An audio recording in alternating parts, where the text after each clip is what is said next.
వాళ్ళ రక్షణ వాళ్ళకు వదిలేయకుండా వాళ్ళ రక్షణ ఇక్కడున్న మనమందరం తీసుకుంటే ఖచ్చితంగా 100% తెలంగాణ రాష్ట్రంలో మహిళలకు రక్షణ అందించబడుతుంది అని నేను భావిస్తున్నా. అందుకే మహిళల రక్షణ కోసము తెలంగాణ యువకులు ఒక బ్రాండ్ అంబాసిడర్గా నిలబడాలి. మనం ఎంత విజయం సాధించినా మహిళలను ఆర్థికంగా నిలబెట్టినప్పుడే ఆ కుటుంబము, ఆ రాష్ట్రము, ఆ దేశము ఆర్థికంగా బలపడుతుంది.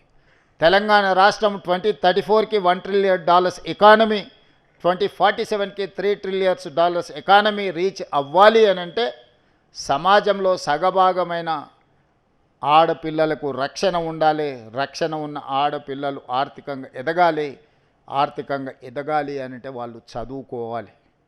వంటింటి కుందేళ్ళుగా ఇంటికే పరిమితం కాకుండా వాళ్ళలో ఉన్న శక్తి, నైపుణ్యాన్ని ఈరోజు వాళ్ళు అభివృద్ధి చేసుకొని తెలంగాణ ఎకానమీలో వాళ్ళని భాగస్వాములను చేయాలన్నదే మా ప్రభుత్వం యొక్క ఆలోచన.